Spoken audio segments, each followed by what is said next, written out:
अस्सलामु अलैकुम वरहमतुल्लाहि वबरकातुहू। दोस्तों, मैं हूं आपका भाई हाफिज़ गुलाम मुस्तफ़ा सऊदी अरब से। दोस्तों, आप लोगों से दो तीन चीज़ें शेयर कर रहा हूं। उनमें पहली चीज़, क्या यहाँ मीना के अंदर ख़ैमों में आप लोगों के लिए जगह मौजूद है? अगर आप लोगों को यानी वीज़ा इशू कर दिया जाता है, क्या सऊदी हुकूमत के पास जगह मौजूद है? दूसरा, क्या सऊदी हुकूमत आप लोगों को अब बुलाएगी या नहीं? तीसरा, हमारे हुक्मरान क्या अब कोशिश कर रहे हैं या नहीं? ये दो तीन चीज़ें आप लोग समझ लें, इंशाल्लाह बहुत सारी चीज़ें समझ आ जाएगी। दोस्तों, पहली चीज़, मीना खैमों के बारे में आप लोग सुनते जाएं। मीना खैमों की टेंशन बिल्कुल भी नहीं है। पहले जो ऐसी खबरें आ रही थी यहाँ जगह नहीं है, जगह के बारे में ज़रा भी टेंशन की बात नहीं है। जगह बहुत है और बनी हुई है। इन्होंने 40 लाख हाजियों को बुलाना था, तो जगह की दोस्तों ज़रा भी परेशानी की बात नहीं है। अगर ये सब हाजियों को ही बुला लेते हैं, सबको वीज़ा इशू कर देते हैं, ये तो टेंशन की बात है ही नहीं। इंशाअल्लाह सब हाजी यहाँ आ जाएंगे और इंतज़ाम बेहतरीन हो जाएगा। तो सऊदी हुकूमत ने इंतज़ामात यानी भरपूर कर रखे हैं। अब दूसरी चीज़, क्या सऊदी हुकूमत बुलाना चाहती है? क्या मज़ीद सऊदी हुकूमत हाजियों को वीज़ा देगी या नहीं देगी? देखिए, वज़ीर मज़हबी उमूर सरदार मोहम्मद यूसुफ जब यहाँ थे, उन्होंने यहाँ मुलाकातें की, तो उन्होंने इस बात को क्लियर कर दिया था, सऊदी हुकूमत अब किसी को वीज़ा नहीं देगी। 25,698 लोग यही हज पे जा सकते हैं, इससे ज़्यादा लोग हज पे नहीं जा सकते। दोस्तों, सऊदी हुकूमत की तरफ से तो पहले वाज़े तौर पर साफ इनकार किया गया है। उन्होंने कहा कि मज़ीद हम अब किसी को नहीं वीज़ा देंगे, पोर्टल नहीं खोलेंगे, वीज़ा नहीं देंगे। तो हमें क्या करना है ये आप लोगों को बताता हूँ। दोस्तों, इस तरीके से हमारे वज़ीर आज़म, जब उनको पहले इस बारे में कहा गया तो उन्होंने कहा कि जिन्होंने इस मामले को ख़राब किया है, बड़ी सख्ती से उन्होंने कहा था, मैं उनको नहीं माफ़ करूँगा, उनको नहीं छोड़ूंगा, उनको पकड़ूंगा। अब कोई कोशिश कहीं से भी नज़र नहीं आ रही, न वज़ीर आज़म की तरफ से न किसी और तरफ से। दोस्तों, जैसे कि हम आप लोगों को बार बार बता रहे हैं कि अब बुलाएगा तो अल्लाह ही बुलाएगा, ऊपर से देर है। जिस दरवाज़े पे दस्तखत दी जाती है वो दरवाज़ा ज़रूर खुलता है, और ये अल्लाह ताला का दरवाज़ा आप लोगों ने खटखटाना है। इंशाअल्लाह अल्लाह करीम ख़ुद इनके दिलों को नरम करेगा और ये आप लोगों को बुलाएंगे। दोस्तों, अब वक़्त तो बहुत कम रह गया, 2 दिन हैं, 15 को फ़्लाइटें हैं।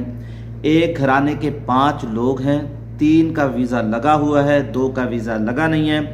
बहुत ज़्यादा हुज्जाज कराम परेशान हैं। सारी ज़िंदगी की जमा पूंजी इस पे लगा दी और हज भी नहीं कर पा रहे, और पैसों का भी खौफ है कहीं पैसे भी डूब ना जाएं। अल्लाह ताला बहुत करीम है। जब हाजियों को बताया जाता है, जैसे कि मुझे भी अभी ये ख़बर मिली है कि इंशाल्लाह 1-2 दिन के अंदर कोई कन्फर्म ख़बर आएगी। अल्लाह करीम है। जितना आप लोगों ने इतना इंतज़ार कर लिया है, इसका भी थोड़ा सा इंतज़ार कर लें। अल्लाह ताला इनके दिलों में डाल दे और ये सबको बुला लें। ख़बर ये आ रही है कि सऊदी हुकूमत चाह रही है कि जो हाजी रह गए हैं उनको बुलाया जाए, उनको वीज़ा दिया जाए और उनको हज करवाया जाए। ये एक अच्छी ख़बर है। दोस्तों, इस खबर की उस वक़्त तक तस्दीक नहीं की जा सकती जब तक हुकूमती सतह पर ऐलान न कर दिया जाए कि वाकई ही सऊदी हुकूमत अब वीज़े दे रही। जब तक वाज़े तौर पर ऐलान नहीं होगा, उस वक़्त तक हम कुछ नहीं कर सकते। उस वक़्त तक सिर्फ़ दुआएं ही कर सकते हैं, और दुआओं से सारे मसले हल होते हैं। बाज़ ऐसे दुआएं मांगने वाले होते हैं जो अल्लाह को फ़ौरी तौर पर राज़ी कर लेते हैं। अल्लाह उनसे राज़ी होकर उनकी हर दुआ को कबूल कर लेते हैं। दोस्तों, अल्लाह से मांगना सीख लें, अल्लाह से यारी लगा लें, अल्लाह से मोहब्बत करना सीख लें, अल्लाह सब कुछ आसान कर देगा।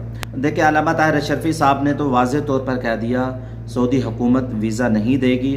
अब इंतज़ार ना करो, अपने पैसों का बंदोबस्त करो, कैसे पैसे वापसी लेने हैं।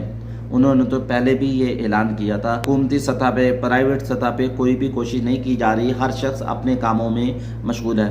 देखें, जो हमारे जो बड़े हैं उनके पास और भी बहुत सारे काम हैं जिसके अंदर वो मशगूल हैं। इस काम को उन्होंने दूसरे नंबर पर रख दिया। ना उम्मीद अभी भी नहीं होना, अल्लाह ताला से उम्मीद कभी रखनी है। जो अल्लाह पे भरोसा करता है, अल्लाह पे उम्मीद बांध के रखता है, अल्लाह ताला उसकी उम्मीद पे पूरा उतरते हैं। एक आदमी कहता है ना, अल्लाह मेरी दुआ कबूल करता है, अल्लाह ताला उसकी दुआ ज़रूर कबूल करते हैं। حدیث پاک میں آتا ہے جب بندہ کہتا ہے میری دعا قبول نہیں ہوتی، اللہ کہتے ہیں تیرا جیسا گمان ہے نا ویسے ہی تو میرے ساتھ اچھا گمان نہیں کرتا، لہذا میں تیری دعا قبول نہیں کرتا۔